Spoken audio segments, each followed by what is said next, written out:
마켓뷰 시간입니다. 미국도 미국이지만 현재 유로존의 경기 성장률이 좀 확인되고 있습니다. 경제 지표를 통해 유로존 이머징보다는 이 선진국 쪽으로의 경기 회복을 좀 가늠하게 하는데요. 이 부분 국내 증시, 특히 이머징 마켓에 어떠한 영향을 미칠지 알아보겠습니다. NH농협증권 김종수 이코노미스트를 모셨습니다. 안녕하십니까? 네, 안녕하세요. 네, 광복절 우리 증시가 쉬는 동안 네. 유로존에서 GDP 성장률이 예상을 훌쩍 뛰어넘는 성적을 나타냈습니다. 네. 일본의 GDP가 좀 부진했던 것과는 대조적이었는데요. 네. 어떻게 판단하셨습니까?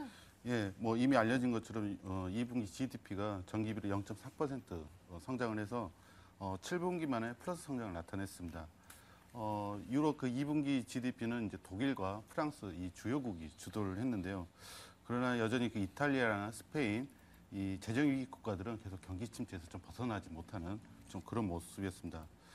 어쨌든 그 유럽의 그 주요 국가인 독일과 프랑스가 그 성장 회복을 이끌었다는 점에서 앞으로 유럽 경기는 계속 좀 회복적으로 방향성을 좀 잡아가지 않을까라는 좀 생각을 하고 있습니다. 그와 반해서 이제 이번 주 초죠 그 일본 2분기 GDP가 시장 예상보다는 좀 하회를 했습니다. 그래서 아베노믹스 효과에 대한 좀 해이해진 시각도 없지 않아 있는 것 같은데요. 내용을 보면 기업 설비 투자가 6분기 연속 감소를 했고요. 주택시장도 5분기 만에 좀 소폭 감소를 했습니다. 그래서 사실 아베노믹스가 성공하려면은 바로 이 기업 투자로 이 효과가 나타나야 되는데 아직은 네. 전달이 안 되고 있다 이렇게 볼 수가 있을 것 같습니다. 그렇지만은 어쨌든 엔화 약세로 인해서 수출이 계속 증가세를 나타내고 있고요. 또 어쨌든 민간 소비도 지금 회복이 되고 있습니다. 그래서 어떻게 보면은 아베노믹스가 절반의 성공을 좀 했다라고 또 자평도 할 수 있을 것 같아요. 실제 정책 당국 그렇게 평가를 했고요. 물론 이제 중요한 것은 일본 정책 당국이 그 올해 그 성장을 한 2.5%로 높게 봤거든요.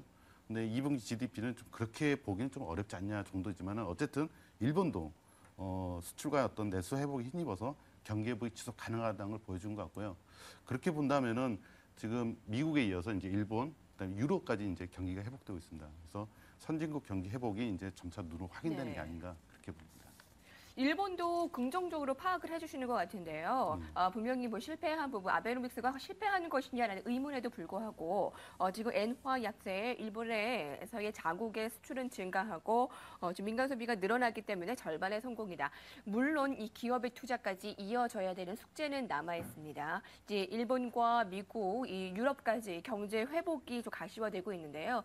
사실 이 유럽은 이 유로존이라는 특성상 나라별로 차별화가 워낙에 심하고 은행 동맹 등 이루어져야 할 과제들이 많기 때문에 지금 뭐 확실히 유럽에서 긍정적인 호재로 작용할 것이다라고 단정짓기는 어렵습니다. 그런데 유럽에서의 2분기 GDP 결과로 경기 회복의 기대감은 어느 정도 강화되는 것은 같은데요. 그 네. 기대감이 어느 정도라고 볼 수가 있겠습니까? 글쎄요, 뭐 일단 어느 정도 반영하지 않았을까라는 생각을 합니다. 이미요? 예, 그러니까 지금 분명히 유로가 2분기 GDP 플러스 성장을 하면서 앞으로 이제 경기가 다시 나빠지기보다는 이제는 얼마나 좋아지냐인지 시장의 관점이 와질 것 같거든요.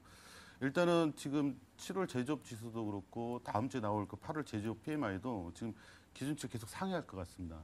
2분기에 이어서 3분기에도 유럽은 성장을 할 수 있다라는 그런 지금 시그널이 나오고 있다는 거죠. 그래서 그렇게 본다면 앞으로 유럽 경기 회복에 대한 기대는 계속해서 유효하다고 볼 수가 있습니다. 그런데 아까 말씀드린 것처럼 지금 재정위기 국가들은 계속 침체에서 벗어나지 못하고 있거든요. 지금 독일과 유로 상대적으로 재정이라든 펀더멘털 양호한 국가가 이제 회복을 보이고 있지만은 여전히 이 재정 위기 국가를 중심으로 해서 부채 부담에 벗어나지 못하고 있습니다. 결국 이 재정 위기 국가를 중심으로 긴축 기준은 앞으로도 좀 계속될 수밖에 없다는 거고요. 또 한째 그 미국과 유럽은 주택 시장이 회복되고 있지만은 유럽은 여전히 주택 시장이 침체에 벗어나지 못하고 있습니다. 그러다 보니까 가계와 기업의 신용이 계속 감소하는 디레버징이 여전히 계속되고 있고요. 실업률도 지금 여전히 사상 최고치로 상당히 높은 수준을 나타내고 있습니다. 그래서 이러한 모습을 본다면은 성장은 분명히 하지만은 전반적으로 그 회원국 간의 또 차별화되는 불균형 성장이 당분간 좀 불가피하다고 봐야 될 것 같고요. 그렇게 본다면 상당히 유로는 좀 더딘 회복을 좀 한다 이렇게 봐야 될 것 같습니다. 그래서 결국 이 유로 경기 회복에 대한 방향성에 대해서는 이미 어느 정도 시장이 그런 부분을 좀 확인하지 않았냐 이렇게 보이고요. 앞으로는 이제 그 회복 강도가 얼마나 빨리 될 거냐 부분인데 그 강도는 말씀드린 것처럼 그렇게 빨리 되기는 역시 좀 어렵다라는 생각을 합니다. 그렇게 본다면은 이제 기대감은 이제 많이 반영됐으니까 앞으로는 네. 그 속도를 좀 확인하는 그런 작업이 좀 필요하지 않냐 그렇게 보입니다. 네, 국가별로 차별화를 나타내고 있는 유로존의 특성상 성장에 대한 회복은 있을 수 있지만 그 속도, 이 더딘 회복이 예상된다라는 건데요. 워낙에 고용과 성장률이 바닥을 나타냈었기 때문에 지금의 회복을 아주 긍정적으로 파악하기보다는 조금 더 시간을 두고 속도를 좀 잘 살펴봐야 되겠다. 유럽은 그 정도로 정리를 해볼 수가 있겠습니다. 이번엔 미국의 양적 완화 축소 우려감 이 부분에 대해서 살펴보겠는데요. 그동안 우리가 좀 조심조심했던 뉴욕 증시였는데 결국에 악재가 나오면서 지난 우리 광복절 우리 증시가 치른 동안에 뉴욕 증시가 큰 폭으로 오래간만에 큰 폭의 하락이었는데요. 그 부분이 아마 양적 완화 축소가 갑자기 또 대두가 됐습니다. 사실 이미 노출이 된 악재임에도 불구하고 이렇게 투자 심리에 또 영향을 미칠 수가 있겠구나라고 실감을 하게 됐는데요. 다음 주 후반에 잭슨 홀 미팅도 예정되어 있습니다. 어떤 얘기가 오고 갈까요? 네, 그 잭슨 홀 회의는 아시겠지만 매년 8월마다 그 미국 그 와이오밍주 잭슨 홀에서 열립니다. 그래서 여기는 이제 각국 중앙은행 관계자들, 경제학자들이 이제 대거 참석을 하게 되는데 어쨌든 연례 그 연준의 행사 중에 좀 중요한 행사를 볼 수가 있습니다. 실질적으로 뭐 98년이라든가 뭐 2007년 서프라임 사태 이전 이럴 때 모두 그 잭슨홀에서 중요한 통화 정책을 시사하는 그런 연설이 나왔고요. 뭐 당장 뭐 2010년이라든가 지난해 2차, 3차 양적 완화도 모두 여기서 이제 그런 힌트를 얻을 수가 있었는데요. 이제 그런 관점에서 지금 시장은 다음 주에 있을 잭슨홀에 좀 관심을 집중을 하고 있습니다. 근데 뭐 소문난 잔치집에 먹을 거 없다라고 할까요? 이번 회의에는 그 버냉키 의장이 참석을 안 합니다. 네. 그러다 보니까는 어떤 연준의 통화 정책에 대한 어떤 앞으로의 방향성을 좀 점검하는데 좀 어렵지 않을까 생각을 합니다. 물론 현재 지금 연준 부의장인 앨런 부의장은 참석을 하거든요. 근데 부의장은 지금 연설에 예정돼 있지 않습니다. 이러다 보니까는 사실 이번 잭슨홀 회의는 다른 때는 좀 다르게 어떤 미국의 앞으로의 그 통화 정책의 방향을 좀 읽어내는 데는 조금 어렵지 않겠냐 이렇게 보입니다. 그래서 시장에 관심은 있을 수 있지만은 생각했던 만큼 그렇게 큰 도움은 되지 않을 것 같습니다. 네, 잭슨홀의 좀 불투명성을 우리가 확인할 수 있겠네요. 마지막으로 증시에 대한 의견, 이코노미스트의 시각에서 우리 증시의 최근의 반등세의 의미를 찾아보고 싶은데요. 7월 초에 있었던 급등은 6월의 급락에 대한 반등이었다면 예.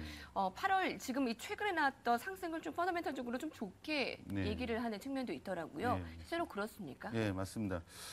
지금 반등은 뭐 아시겠지만은 좀 지금 나오는 긍정적인 제로 앞으로 유로 이야기도 말씀드렸고요. 어쨌든 선진국이 좀 회복되는 부분. 중국도 사실 그동안 우려가 있었지만은 생각보다 그렇게 나쁘지 않다라는 인식이 좀 다시 또 생겨나고 있습니다. 그래서 매크로 흐름은 사실 선진국을 중심으로 해서 세계 경기가 이제 선순환으로 가는 과정으로 지금 어떻게 보면 볼 수가 있는데 중요한 것은 앞서 말씀드린 유로도 앞으로 경기 회복이 계속될 거냐 그런 부분 확인해야 되고요. 중국도 지금 경기가 더 이상 나빠지지 않는다는 정도지 반등한다는 의미는 아니거든요. 그래서 그런 부분을 계속 확인하는 그런 시간의 문제가 좀 필요합니다. 그렇지만 지금 시장을 누르고 있는 미국의 양적 완화에 대한 우려 부분은 이 양적 완화를 언제 시작할지, 언제 끝낼지, 끝난다면 기준금리 어떻게 될지 여기에 대한 불확실성이 여전히 남아있기 때문에 이게 이제 시장의 외국인의 순매도 즉각 반영이 됩니다. 그러다 보니까 사실 이런 부분에 시장을 좀 두려워할 수밖에 없는 것 같거든요. 그래서 이런 부분은 어차피 우리가 확인하는 시간이 좀 필요하지 않나 봅니다.